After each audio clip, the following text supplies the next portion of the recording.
So basically, yeah, I want to walk through this with you, and you know, honestly, you could do as much or as little of this as you want on the very first call. We could ease into this, or you could just jump right in and try to do the whole thing every time. But basically, what I would suggest that you schedule a time to talk to them, and then the opener when you actually get on the phone can be some version of, thanks for taking a few minutes to chat with me. My 3 goals from this conversation are: 1, to understand your background so we can present it to our clients in the best light; 2, to understand your search criteria so we know which positions make sense to call you about, meaning which ones you'd be interested in and not bothering to call you about ones that you would not be interested in; and 3, to answer any questions about CMI and our process to the best of my ability. And that's because they're undoubtedly, if they ask you any questions, they're likely to ask you at least 1 or 2 that you're not sure about the answer. Then at the end of that, I would say something as simple as like, does that sound fair? Does that sound fair, or does that sound all right? So, oops, I just pushed my own document to a 3rd page. Okay, so then once they say, sure, that sounds fine, then I'd say, okay, great. Well, can you tell me about your current situation? I mean, are you actively seeking a new opportunity, or were you just willing to take this call because you're always willing to listen and hear about what the latest and greatest is? Of course, what you hope to hear is something like, I'm actively looking for a new opportunity, or I would say that I'm passively looking, because, by the way, if they say I would say I'm passively looking, they're still saying the word looking. But what's the least ideal, and what you need to be aware of and watch out for, is if someone says, I wouldn't say I'm looking, I'm always willing to hear about an opportunity, like, what do you got? That's typically, the problem is it's hard to know whether or not that's a complete waste of time, or if they actually are looking, but they, from an ego standpoint, they don't want to tell you they're looking. They want to say, well, let's hear what you got, or they want to use that as leverage. So if someone says to me, yeah, I'm just always willing to keep my eyes and ears open, I would probably say some version in response to that of, well, hey, if you're not really looking right now, I mean, I wasn't really calling you about one specific job. So if you're not looking right now, I'd love to ask you a few questions about your background so I understand it and I kind of understand what you might be looking for moving forward.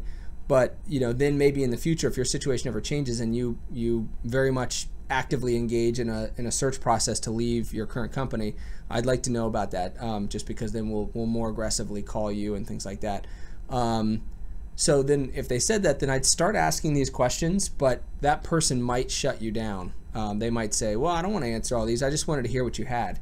And as you can guess, the answer to that is there is no what we have, because we have 40 to 50 opportunities at a given time that we're working on for different clients of ours. So I wasn't calling you because of one specific role that I thought might be a fit. I was calling because you fit into our general profile of a candidate that we probably have multiple clients looking for right now.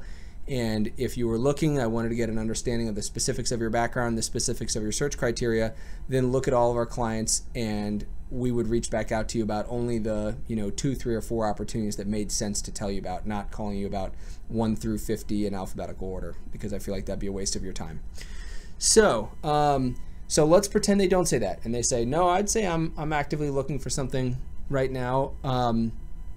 I would say, great. So what's motivating you to consider a change? Or what's the reason you're looking, or what is it you don't like about where you are, or what is it? Yeah. So any version of that, but what is motivating you to consider a change is the softest, that's the most softball question.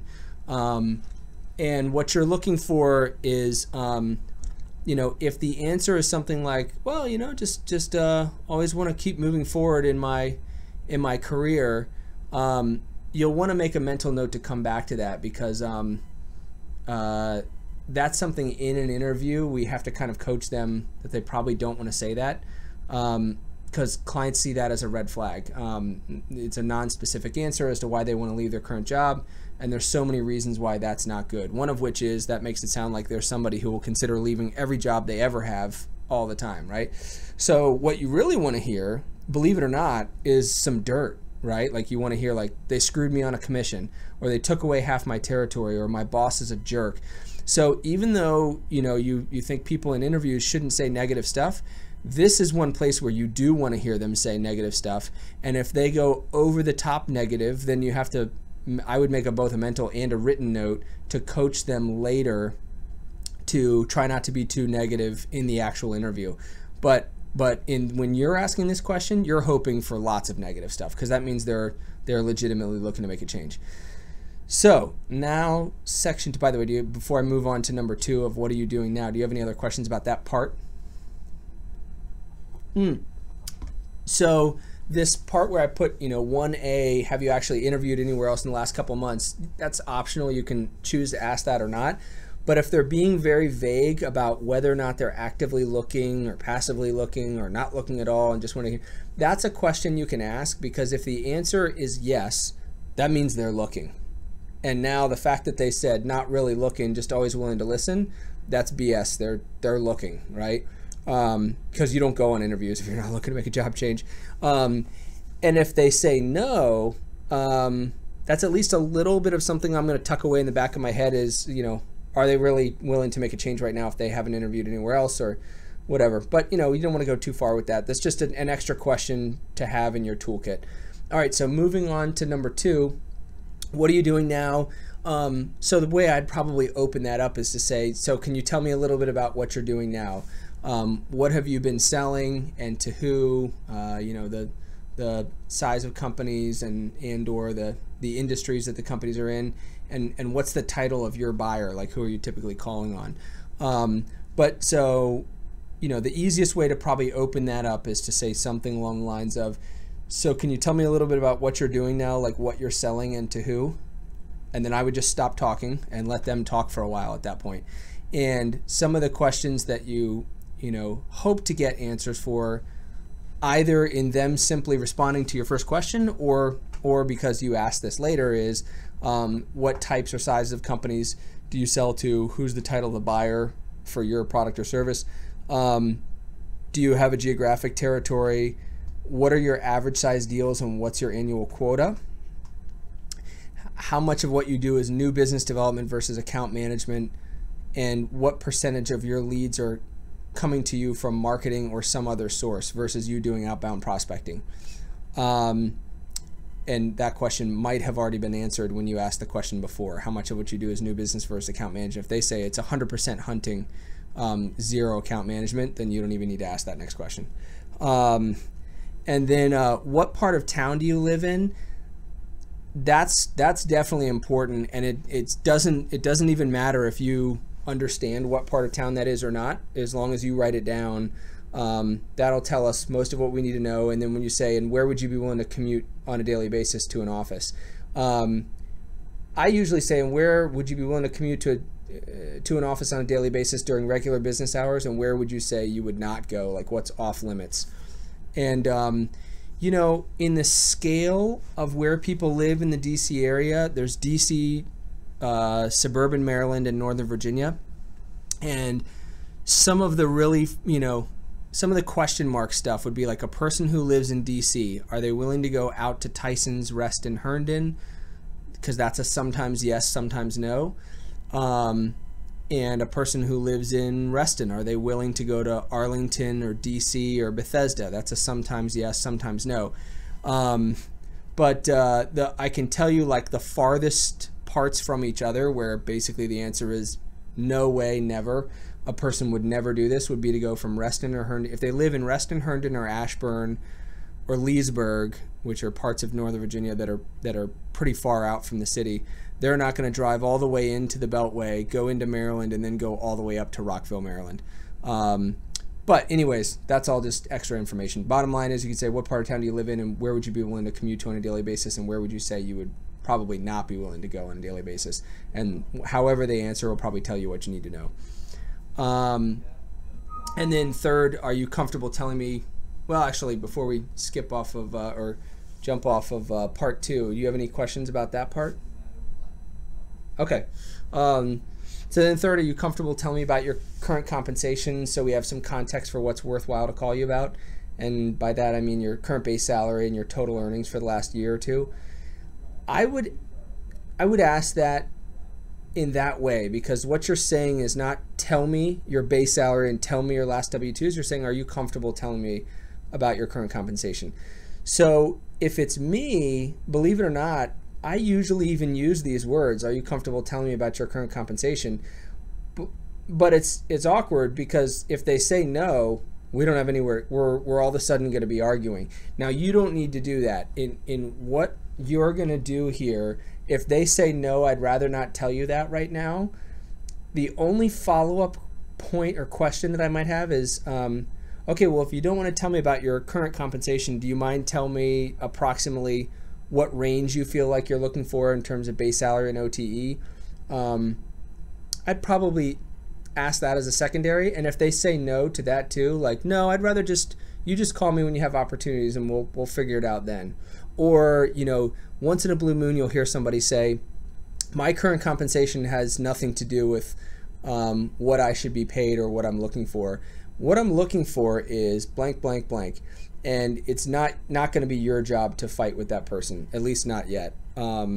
Because that compensation battle is a tough one. Like, I've been doing this 19 years, and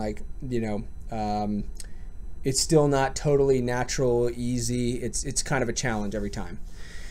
So then once you get all the answers to those things, then you'd say, okay, great. Well, just to give you a sense of what to expect next, basically I'm gonna write up everything we've talked about, and then I'm gonna share your profile and my notes, and your profile could mean resume or LinkedIn profile, but I'm gonna share your profile and my notes with the 3 directors in our office who manage all the client relationships, and you'll hear directly from each of them who has an opportunity that appears to be a fit on paper. So meaning, the job itself sounds like it's a relative fit for what you're looking for, and the profile they're seeking is a relative fit for what your background looks like. So Jeff, Colin, and Brock are the names of those people. And actually, in your case, never mind. In your case right now, you're just going to say the next person you're going to hear from in our office is Brock Boyd, our managing director.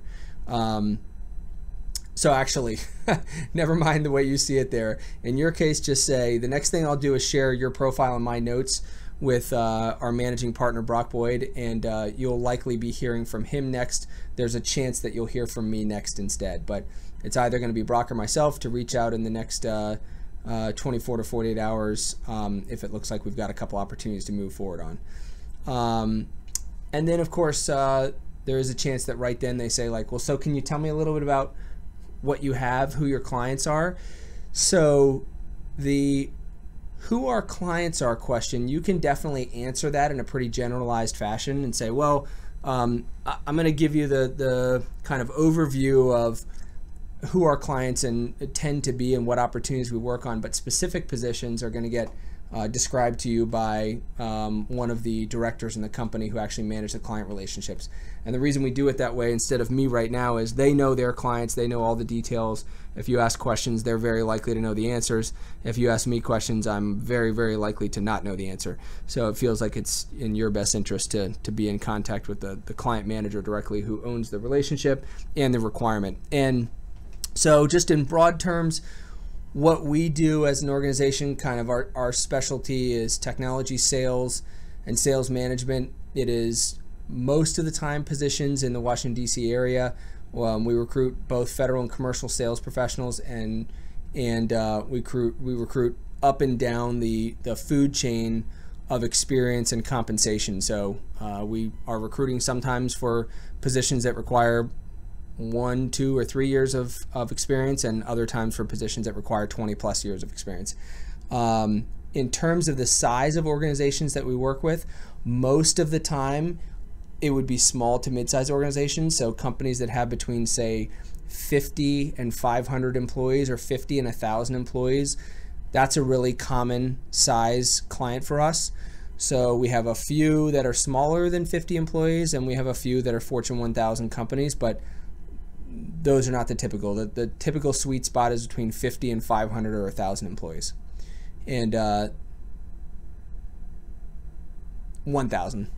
So between 50 and 1,000 employees and I would even say most of the time it's more like between 50 and 500 employees, but I feel like we're just covering a broader range to say 50 to 1,000 employees. And generally speaking, those are the clients we work with, and those are the types of positions that we fill. But on an individual basis, the requirements can be quite different from each other. So that's why whoever owns the client relationship and the requirement is going to reach out to you directly and tell you all the details about it, so that you can give them the thumbs up or thumbs down as to whether or not you'd like to interview with that client. So does that make sense? And that's what I would say to them. Does that make sense? And then when they say sure, they might have more questions. They might not. And if they don't, say, great, okay, well, I'm excited to be back in touch soon, either myself or one of the directors, and we'll start telling you opportunities as we have, opportunities that seem to make sense from a fit standpoint. And I look forward to catching up soon. Thanks so much for the time today. That's probably how I would finish up with them.